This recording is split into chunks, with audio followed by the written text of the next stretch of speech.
I've always been a logical and curious kind of person. I mean, that's just my personality. I remember when I was little, my parents gave me an electric train for Christmas. And then a couple hours later, my dad finds me in the garage, and I'm throwing the locomotive against the cement floor, trying to break it open. He said, "What are you doing?" And I said, "Well, I'm just trying to figure out how it works." I mean, my parents, because of all the why questions I would ask, finally went out and said, "Here," and they bought me an encyclopedia and said, "Look, the answers are in there. Go look for them. Go find them yourself." I mean, that's just the way I was. And so I guess it's natural that I would become a journalist, because journalists are looking for facts, they're looking for evidence, they're looking for data, they're looking for something that they can publish in the paper and have confidence it is true. Lee Strobel earned a Master of Studies in Law degree from Yale Law School and is the former legal editor of the Chicago Tribune. He is the best-selling author of several books that explore the evidence for the Christian faith.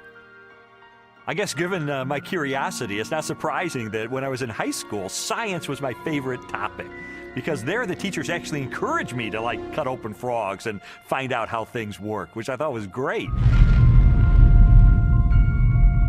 When I was a teenager, I had this deep trust in science, and I think part of it was prompted by the fact that I grew up in post-Sputnik America, where Eisenhower encouraged all young people to delve into science so we could catch up with the Russians. So to me, science sort of represented the empirical, the hard facts, the things that could be proven experimentally, and that was sort of the way in which I looked at life. I thought people who had faith, people who believed in supernatural things like God, I saw that as a sign of weakness because, do you have any data to back that up? In the autumn of 1966, Strobel's interest in science led to a life-changing decision.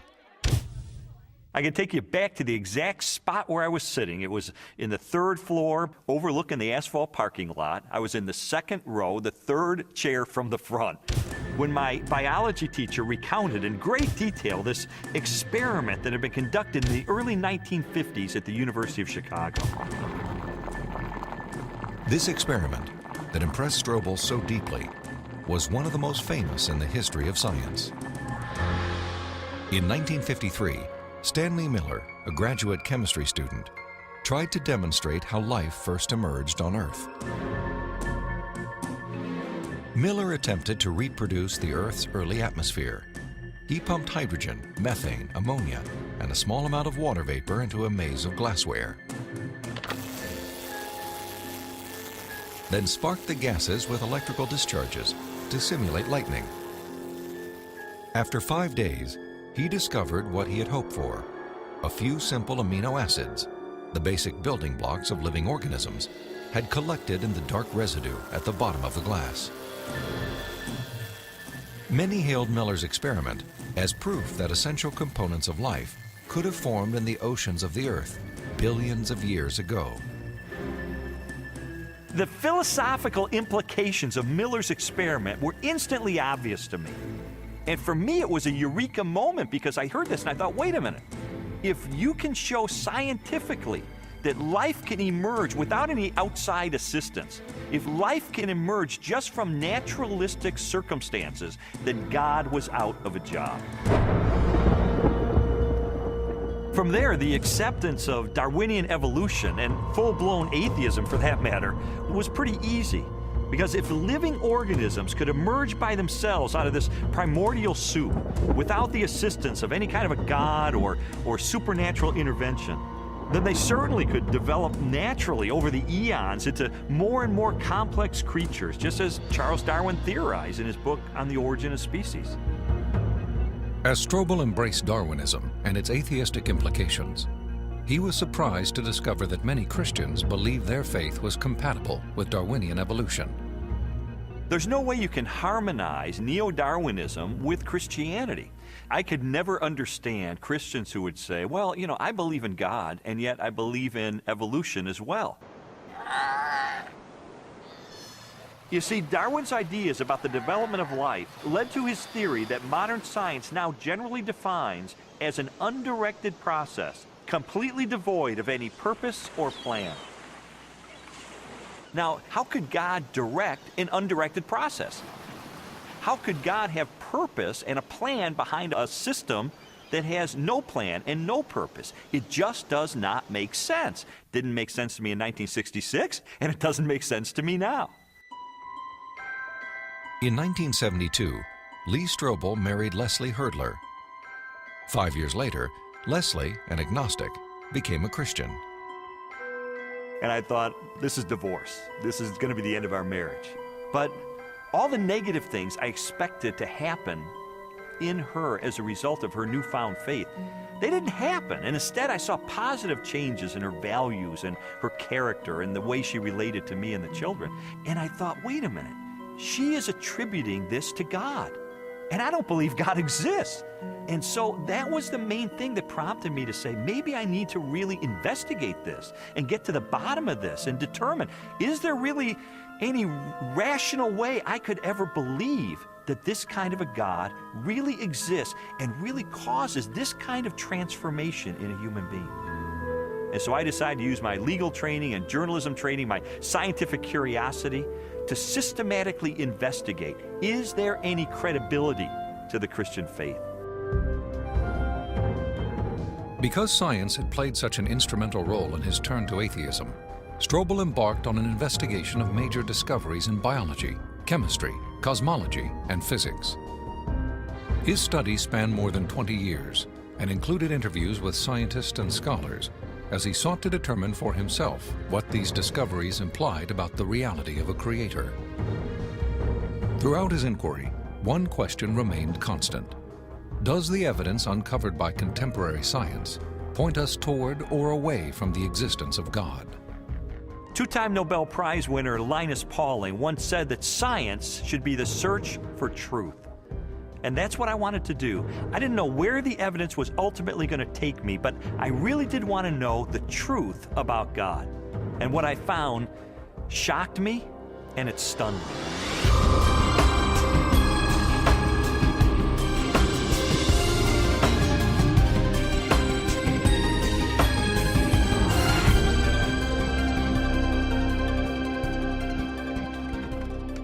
Strobel's search began with an examination of evidence that challenged materialistic theories of life's origin. He discovered that this negative evidence contradicted the textbook explanations that had once convinced him the blind forces of evolution could account for the creation and diversity of life on Earth. A good example of negative evidence is the 1953 Origin of Life experiment by Stanley Miller, the one that helped lead me into atheism in the first place. As biologist Jonathan Wells explained to me, Miller's experiment has now been thoroughly discredited. Stanley Miller put together a glass apparatus, and in that apparatus he put a mixture of gases that people at the time thought reflected the atmosphere of the early Earth. And those gases were methane, ammonia, hydrogen, and water vapor. But then the professional opinion of what was there on the early Earth changed. In the 60s, geochemists revised their hypothesis and decided that the hydrogen, being very light, would have escaped into outer space. The Earth's gravity isn't strong enough to hold it. And probably the early Earth's atmosphere then consisted of what we now see coming out of volcanoes today, namely carbon dioxide, nitrogen, and water vapor. Well, if the early Earth's atmosphere consisted of those gases, then Stanley Miller's experiment would not work. In fact, he himself tried it with those gases, and he found that he couldn't produce any amino acids at all. So the experiment falls apart once you use a more realistic mixture of gases in the apparatus. Miller's test has been repeated many times using the correct atmospheric components. The results are always the same. The amino acids that generated so much enthusiasm in 1953 do not appear. Even if Miller's experiment were valid, you're still light years away from making life. It comes down to this. No matter how many molecules you can produce with early Earth conditions, plausible conditions, you're still nowhere near producing a living cell. And here's how I know. If I take a sterile test tube and I put in it a little bit of fluid with just the right salts, just the right balance of acidity and alkalinity, just the right temperature, the perfect solution for a living cell. And I put in it one living cell. This cell is alive. It has everything it needs for life. Now I take a sterile needle and I poke that cell, and all its stuff leaks out into this test tube. You have in this nice little test tube all the molecules you need for a living cell. Not just the pieces of the molecules, but the molecules themselves. And you cannot make a living cell out of them. You can't put Humpty Dumpty back together again. So what makes you think that a few amino acids dissolved in the ocean are going to give you a living cell? It's totally unrealistic. Stanley Miller's experiment was not the only unsuccessful attempt to explain how life originated. Beginning with Russian chemist Alexander Oparin's work in the 1920s, theorists have also proposed chance, chemical attraction, and biological seeding from outer space as possible answers. Each has failed to account for how non-living chemicals could have arranged themselves into the most basic components of the first living cell. Strobel's research ultimately led him to conclude that materialistic explanations for the origin of life were deeply flawed. And his examination of negative evidence did not end with the question of first life. He also learned of weaknesses in the most celebrated icon of Darwinian evolution. In Darwin's book on the origin of species, there's only one illustration. It's called the Tree of Life. Darwin used it to explain how every species of animal and plant that ever existed on Earth had evolved from the same common ancestor through small, gradual steps over enormous periods of time. Even though Darwin's Tree of Life is included in virtually every biology textbook published over the last half-century, contrary to what we've been told, there is no conclusive evidence of the common origin of all life.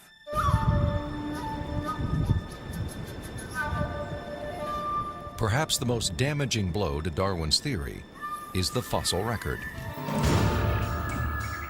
If all living organisms have descended from the same primitive life form, then the rock strata of the Earth should be filled with the fossilized remains of animals that were once part of a great evolutionary chain. A chain of small biological modifications ultimately leading to a spectacular diversity of life.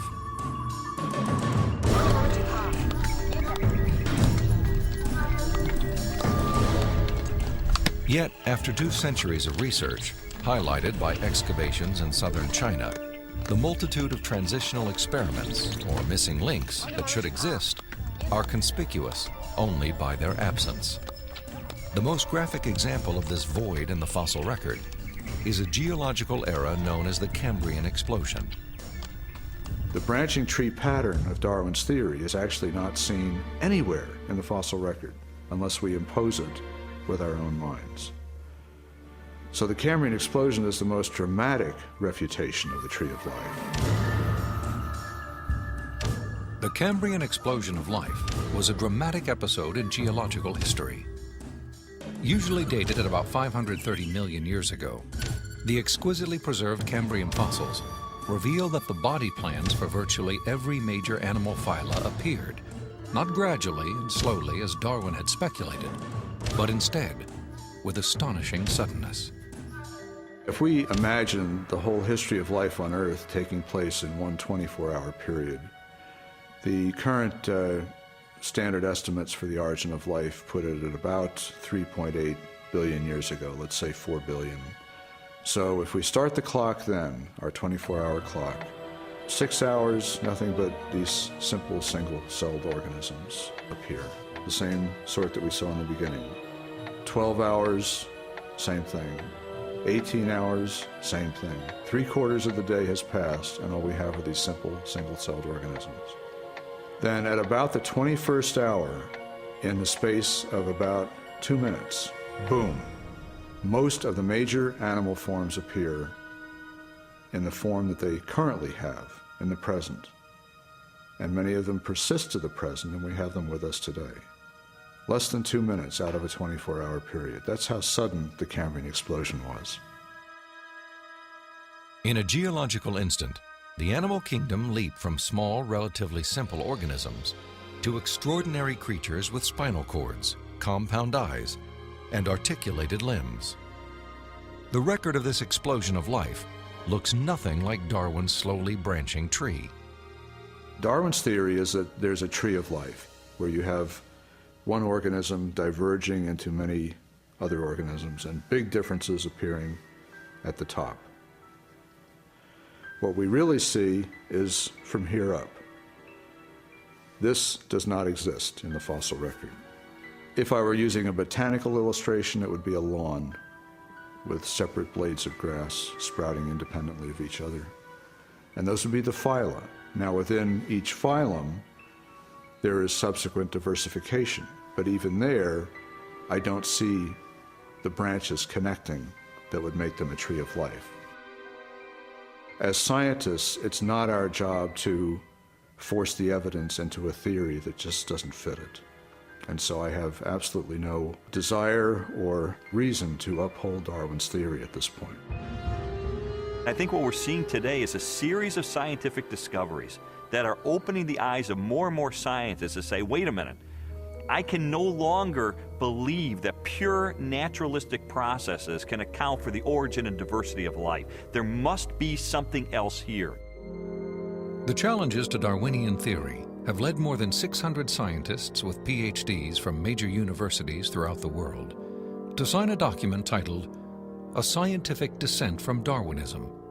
It reads in part, "We are skeptical of the claims for the ability of random mutation and natural selection to account for the complexity of life."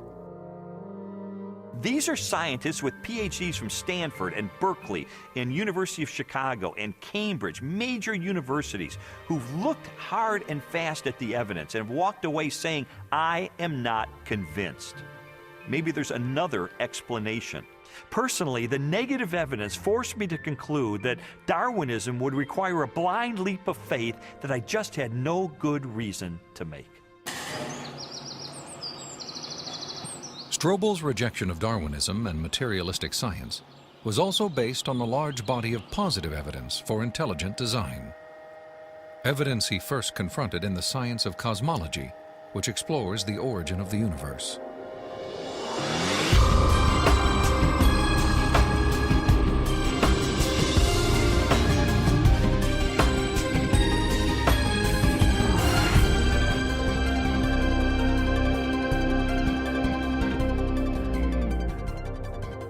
How did the universe begin? What is its source? Few questions have generated as much controversy through the centuries or inspired as many impassioned opinions. I interviewed William Lane Craig, a philosopher who has devoted much of his career to the study of cosmology and the question of origins. From ancient Greek materialism at the time of Plato and Aristotle up through 19th century idealism, the prevailing view was that the universe is eternal, that the universe never began to exist, that the universe as a whole is, as it were, a static, timeless entity.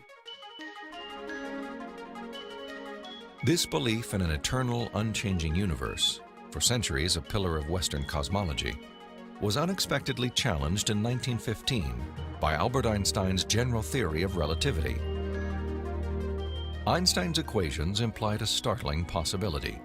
The cosmos was not static, but instead existed in a continual state of either contraction or expansion. Einstein did not like the idea that the universe was dynamic at all. In fact, like almost all scientists at the time in the early 20th century, he assumed the universe was static and eternal.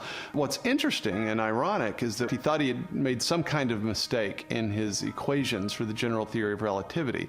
But a few years after he developed the theory, a Belgian astronomer named Lemaitre developed a model based upon his equations, which again predicted that the universe was in a continual state of expansion. In 1929, theoretical predictions were confirmed with empirical data. At the Mount Wilson Observatory overlooking Los Angeles, astronomer Edwin Hubble studied light from distant galaxies. Hubble determined that galaxies beyond our Milky Way were moving away from us at a speed proportional to their distance from the Earth. The more distant the galaxy, the faster it is receding. Hubble's landmark discovery led most astronomers and physicists, including Albert Einstein, to a similar conclusion. If the universe is continually expanding, then at earlier points in its history, it must have been smaller and denser.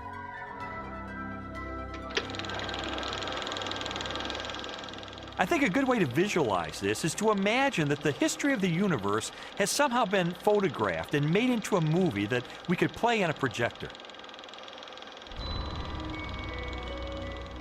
As the projector runs forward, we watch the universe as it continually expands.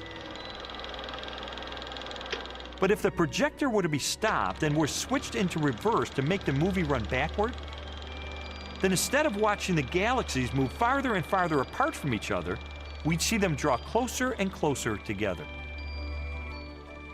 As you trace this expansion back in time, the universe grows denser and denser and denser until finally the entire known universe is contracted down to a state of infinite density, which marked the beginning of the universe. At this point, which cosmologists call the singularity, all matter and energy, physical space and time themselves came into being. This literally represents the origin of the universe from nothing. So the startling implication of Hubble's discovery was the temporal finitude of the universe, that the universe had an absolute beginning at some point in the finite past. During the second half of the 20th century, other discoveries also pointed to a universe with a beginning. These images of the cosmic microwave background radiation document what most scientists now believe is the remnant heat generated during the universe's early history. Background radiation is found throughout the cosmos and indicates its expansion from a sudden, perhaps violent moment in time. This evidence for a finite universe has reaffirmed the conclusion of an ancient philosophical deduction. It is called the Kalam cosmological argument. The Kalam argument is deceptively simple in its formulation. It consists of basically 3 steps. Premise 1 is that whatever begins to exist has a cause. Something cannot come into being uncaused out of absolutely nothing. Premise 2 is that the universe began to exist. And the remarkable development that has occurred is that for the first time, we now have solid scientific evidence for the truth of that second premise, that the universe began to exist. And from those 2 premises, it follows logically, therefore, the universe has a cause of its existence. Whatever begins to exist has a cause. The universe began to exist, therefore the universe has a cause of its existence. And that points to a reality beyond the universe, a transcendent reality beyond space and time, and therefore non-physical and immaterial, which created the universe out of nothing and brought it into being. The implications of a finite universe, coupled with other discoveries of modern cosmology, have led many scientists to unmistakably theological conclusions.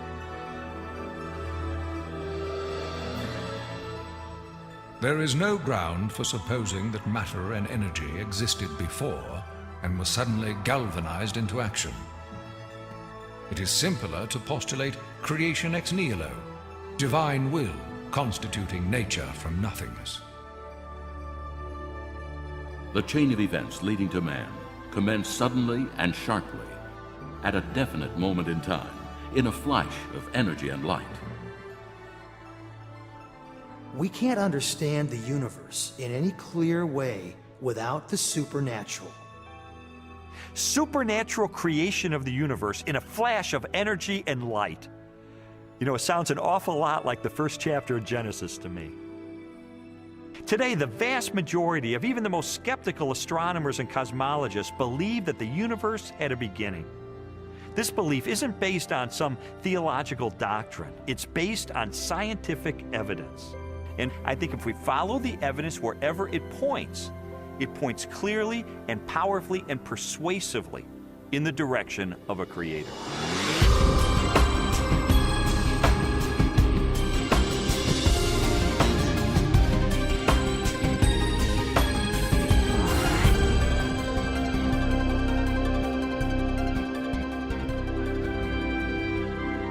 Since the beginning of time, all the matter in the universe has been governed by precisely balanced laws and constants. During an interview with Robin Collins, a philosopher with degrees in mathematics and physics, Strobel learned how these laws offer compelling evidence for a creator and conspire to make the universe habitable for life. The laws of physics are balanced on a razor's edge for life to occur. For example, if you didn't have something like gravity that pulled matter together, you would never get planets, you wouldn't get stars, you wouldn't get any complex organisms. If you didn't have the strong nuclear force, there would be nothing to hold protons and neutrons together in the nucleus. And so you wouldn't have any atoms, so no chemistry. If you didn't have the electromagnetic force, you would have no bonding between chemicals. You'd have no light, and the list goes on. So you need all these sorts of fundamental principles have to be in place in order for life to occur. Wipe out one of those principles, wipe out one of those laws, no life. Strobel learned that life also hinges on the precise strengths and relative values of many different physical constants. One example of this fine-tuning is the force of gravity. Imagine a ruler divided up into 1-inch increments and then stretched across the entire universe, a distance of some 14 billion light years. For the purposes of illustration, the ruler represents the possible range for gravity. In other words, the setting for the strength of gravity could have been anywhere along the ruler, but it just happens to be situated in exactly the right place so that life is possible. Now, if you were to change the force of gravity by moving the setting just 1 inch compared to the entire width of the universe, the effect on life would be catastrophic. No large-scale life forms could exist. Anything that was more than the size of a pea would be completely crushed. So you might be able to get life of a very, very primitive sort, such as bacteria, but you could never get conscious observers. The strength of gravity is just one of at least 30 separate parameters that must be finely tuned to produce a life-sustaining universe. Another example is the cosmological constant. The cosmological constant describes the expansion speed of space in the universe. If space expands too quickly, then the universe will spread out so quickly that material objects can't form. So you can't get stars and galaxies and planets and the types of things that we, of course, take for granted in our universe. Physicists have determined that the cosmological constant is fine-tuned to 1 part in 100 million billion billion billion billion billion. Such precision has been compared to traveling hundreds of miles into space, then throwing a dart at the Earth and hitting a bullseye measuring 1/trillionth of an inch in diameter, an area less than the width of a single atom. Just consider those two parameters, gravity and the cosmological constant. Their level of fine-tuning is to a precision of 1 part in 100 million trillion, trillion, trillion, trillion, trillion, trillion. I mean, that's like 1 atom in the entire known universe. This fine-tuning is also evident at the atomic level. The strong nuclear force binds atoms together. If the strength of this force were to decrease by 1 part in 10,000 billion billion billion billion, the only element left in the universe would be hydrogen. Again, chemical life would not be possible. The fine-tuning of the laws and forces of physics is so precise that few theorists are comfortable invoking mere chance as an explanation, unless our universe is not the only roll of the dice. if the universe looks like it's fine-tuned for complex life, maybe there's a fine-tuner. Maybe it was fine-tuned for life. And this has certain unsavory theological implications. And so it's not surprising that those committed to a fundamentally materialistic view of reality would try to find an escape hatch. And the most popular escape hatch for this theological implication of fine-tuning is this idea of multiple universes. As its name suggests, the theory of multiple universes proposes that our universe is not alone.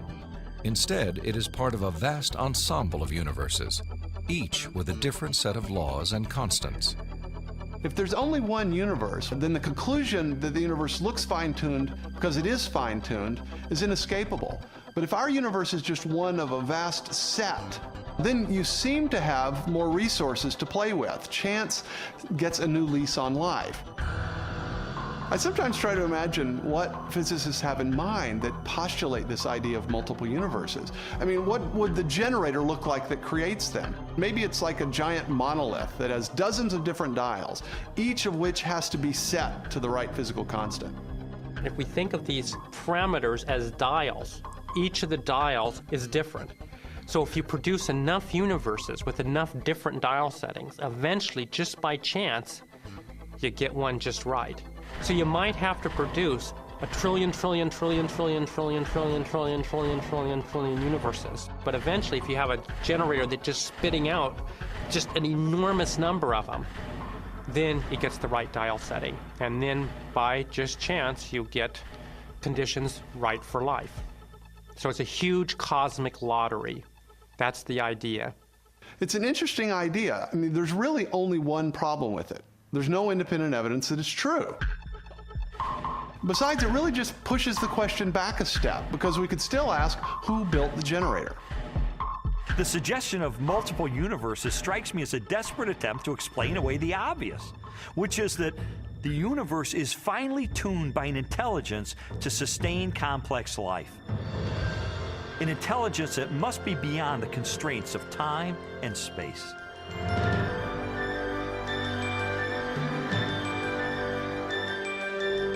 Strobel's journey through a universe finely tuned for life inevitably led him home, to the blue jewel of our solar system, the planet Earth. There he encountered another array of critically balanced conditions essential to human existence. When I was an atheist, I saw planet Earth as being one of probably billions of planets just like it all over the universe. I saw our sun as being an average, undistinguished type of a sun. I figured as I looked up at the stars at night that there must be millions and millions of advanced civilizations out there. I just thought there was an ordinariness to our situation. This line of reasoning was totally consistent with my atheistic worldview. But what I learned later is that it's not consistent with what science is revealing about the Earth. Strobel's investigation caused him to consider the many conditions necessary for a life-sustaining planet. In the process, he was introduced to the science of astrobiology and astronomer Guillermo Gonzalez. I'm an astrobiologist, and what motivates me is just to examine the conditions necessary for life and look elsewhere in the universe and see if those conditions are met anywhere else. And the answer could be yes, and the answer could be no, and either answer is interesting. For more than a decade, Guillermo Gonzalez has researched the characteristics of a planet required to support complex life.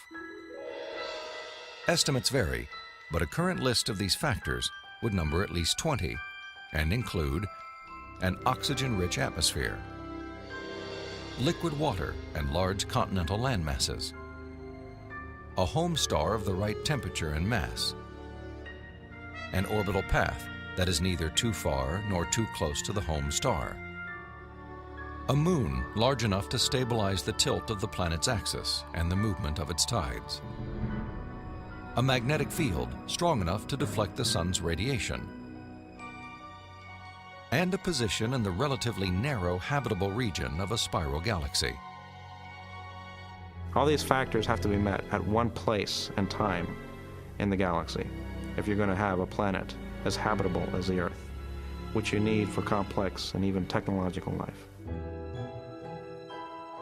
Theorists have attempted to calculate the odds of all the necessary factors for life appearing at the same time on the same planet.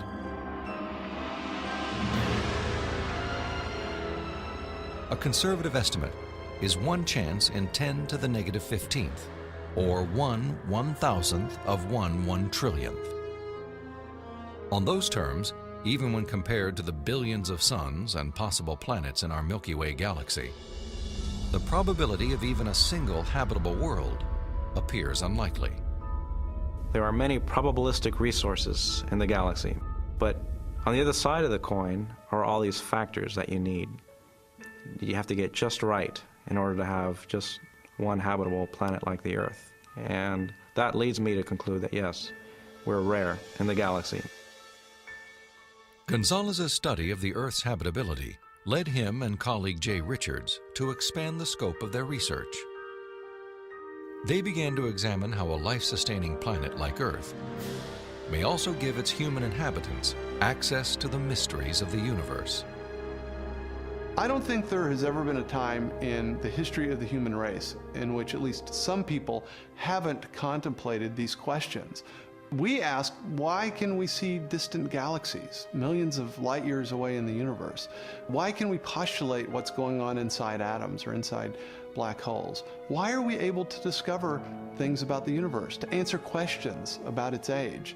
For most scientific discoveries that we're able to make, these sorts of things can't be explained in terms of the survival of the fittest of our distant ancestors. Not only our ability to do science, but the openness of the natural world to science just completely outstrips the sort of reductionist and Darwinian explanations that we're used to. In response to this evidence, Richards and Gonzalez have argued that our ability to make scientific discoveries is no fluke or accident. Instead, it points to an underlying purpose behind the universe. It is actually designed for discovery. Guillermo Gonzalez and I spent several years pursuing a hypothesis that those rare things that life needs in a planetary environment, those things that make a planet habitable, also set up the best set of conditions overall for scientific discovery. There are many examples of this correlation, including our planet's oxygen-rich atmosphere, both a critical requirement for our survival and a transparent window that allows us to explore the distant universe.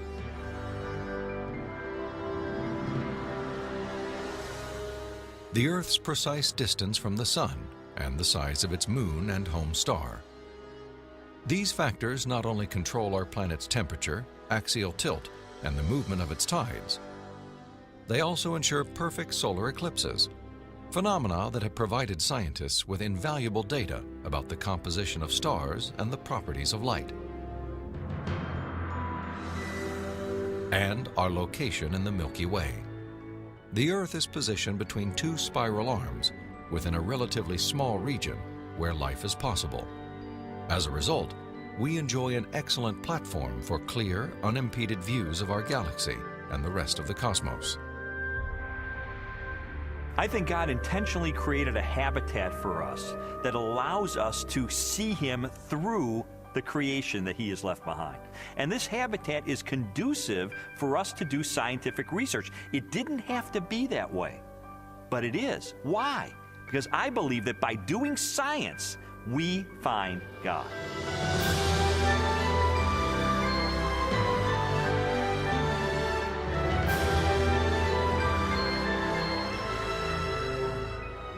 The final leg of Strobel's investigation transported him from the deepest reaches of the cosmos to the microscopic universe of the living cell and the science of biochemistry.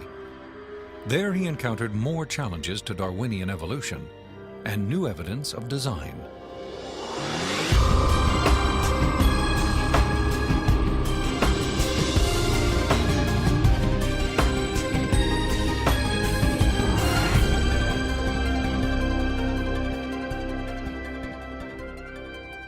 Throughout the second half of the 20th century, spectacular technologies revolutionized scientific understanding of the cell, the basic unit of life.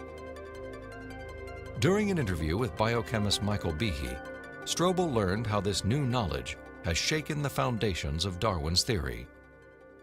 In the 19th century, when Darwin was alive, scientists thought that the basis of life, the cell, was some simple glob of protoplasm, like a little piece of jello or something that was not hard to explain at all. But with the hard work of science in the 20th century, we've seen that the cell is far from simple. It's got very complicated molecular machines and things that are very resistant to Darwinian explanation. Michael Behe has devoted his career to the study of the design and operation of the cell. He has also written extensively on the biochemical challenge to evolution. Most people have no idea of how small and complex cells are. A typical cell from you or me, called a eukaryotic cell, is probably 1/10 of the size of the head of a pin. And yet, in that single cell, there are about 3 billion units of DNA, making out the chromosomes. And those 3 billion units make the molecular machines of the cell, literally machines that make the cell work. With computer animation, we can enter the cell. Here, the staggering complexity of its molecular machinery is clearly seen.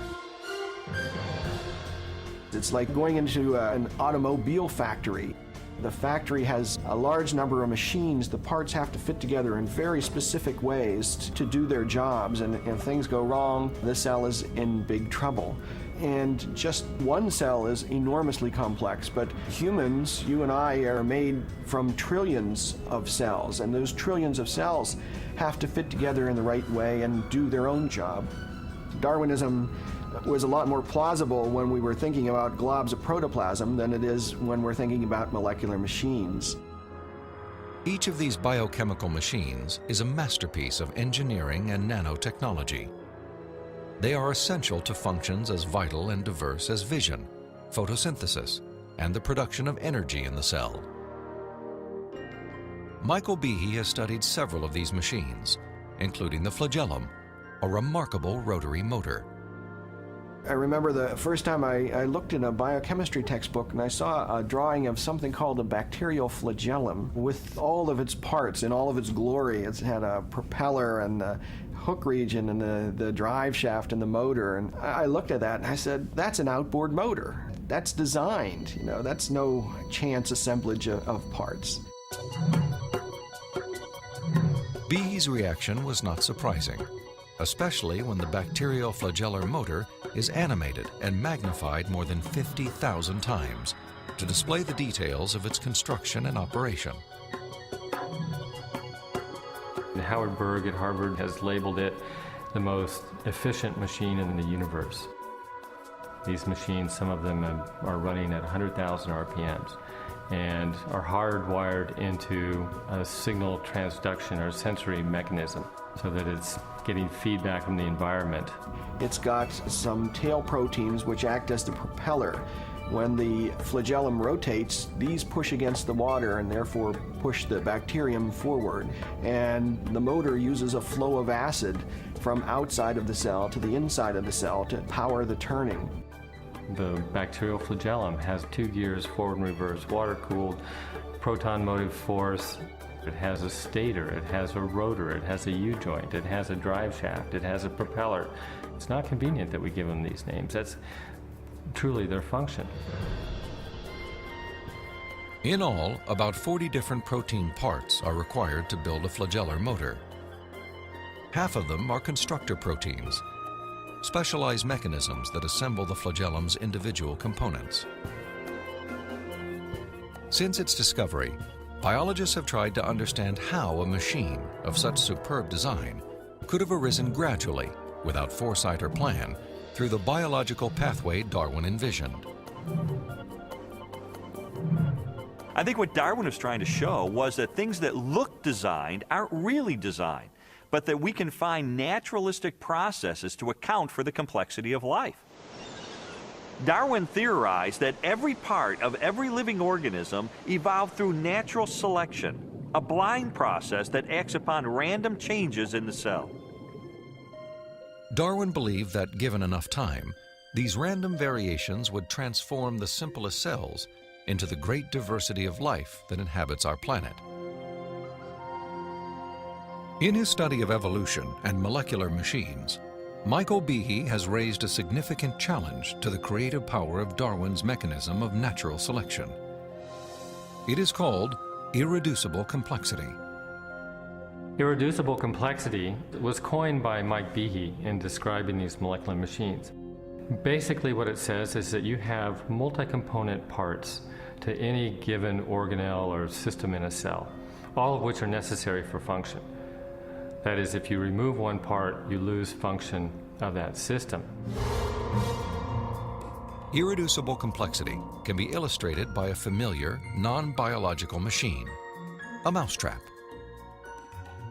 The trap is composed of 5 basic pieces: a catch to hold the bait, a strong spring, a thin bent rod called the hammer, a holding bar to secure the hammer in place, and a platform upon which the entire system is mounted. If any one of these parts is missing or defective, the mechanism will not work. All components of this irreducibly complex system must be present simultaneously for the machine to perform its function. Catching mice.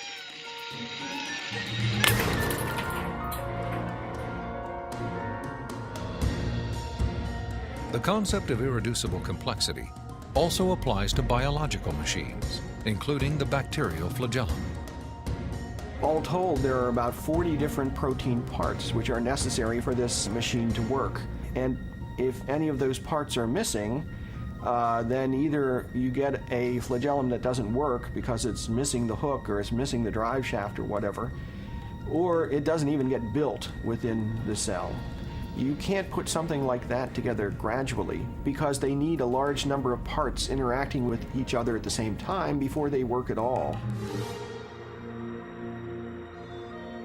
Without the tools to observe the machinery of the cell, and long before the idea of irreducible complexity, Charles Darwin offered a way to test his own theory. In Origin of Species, he wrote, "If it could be demonstrated that any complex organ existed, which could not possibly have been formed by numerous, successive, slight modifications, my theory would absolutely break down." Darwin acknowledged that if someone identified a biological system that could not have been constructed in incremental steps over long periods of time, then his theory would be invalid. And what Michael Behe and others have discovered is the existence of biological machinery that cannot be explained away by Darwinian processes.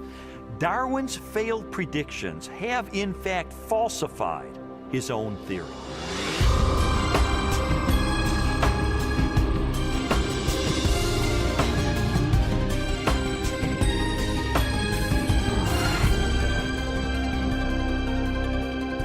The existence of complex biological machines raises an obvious question. If natural selection wasn't the agent of their construction, then what was?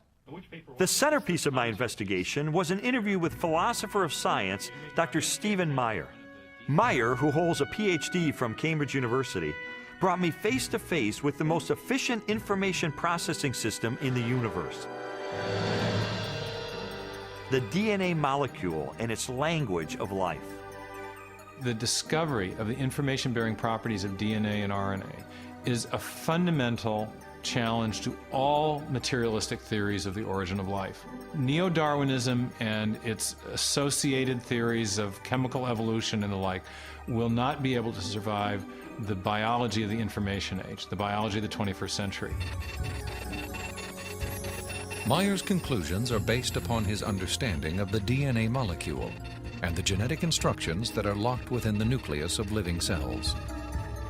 In 1953, when Watson and Crick elucidated the structure of the DNA molecule, they discovered that DNA was a carrier of genetic information in the form of a 4-character digital code. That is to say that DNA functions like a software program, only more complex than anyone has ever created or devised. For a biological system to run and operate, it needs genetic information to build the proteins and protein machines that cause the cells to maintain their function. This information is stored in a precise arrangement of 4 chemicals that scientists represent with the letters A, C, T, and G. Sequences of these chemicals provide the instructions necessary to assemble complex protein molecules that in turn help form structures as diverse as eyes, legs, wings, and hearts. This code has been called the language of life, and it is the most densely packed and elaborately detailed assembly of information in the known universe. Geneticist Michael Denton has estimated that the amount of biological information necessary to build all of the proteins in all of the species of organisms that have ever existed on planet Earth could be held in a single teaspoon. And we'd still have room left over for all of the information contained in every book ever written. The more I learned about DNA, the more I understood the significance of what Stephen Meyer called the most fundamental question facing biology today. Where did the information in DNA come from? How did it arise in the first place? Well, lots of people have wanted to explain the origin of information by reference to the laws of physics and chemistry or by reference to the chemical properties of the constituent parts of the DNA. But that would be like saying that you could explain the information in this morning's New York Times headline by reference to the physics and chemistry of ink bonding to paper. There is a chemical explanation as to why the ink sticks to the paper, but that does not explain the way the ink got arranged to convey a message that could be understood by speakers of the English language. Information requires a material medium, but it transcends the material medium. An explanation for the origin of the genetic instructions needed to build the first life is the holy grail of 21st century biology. Theories proposing that this information arose through natural selection acting upon non-living molecules, or the self-organizing power of chemicals in a primordial soup, have repeatedly failed. Even time and blind chance, the oft-invoked saviors of implausible biological scenarios, have fallen far short as accounts for the source of the instructions in DNA. Mathematicians, for example, have calculated that a universe filled with monkeys, typing relentlessly throughout the oldest estimated age of the cosmos, would have no realistic chance of producing Shakespeare's play Hamlet, let alone a transcript of the genetic information required to build even the simplest living cell. Based on our uniform and repeated experience, which is the basis of all scientific reasoning about the past, there is only one known cause for the origin of information, and that cause is intelligence. Whether we're looking at a hieroglyphic inscription, a section of text in a book, or a computer software, if you have information and you trace it back to its source, invariably you come to an intelligence. Therefore, when you find information inscribed along the backbone of the DNA molecule in the cell, the most rational inference, based on our repeated experience, is that an intelligence of some kind played a role in the origin of that information. The implications of the scientific evidence, coupled with Meyer's logic, are profound. If we are finding information inside every cell and every living creature, could that not be, in a sense, the signature of a creator?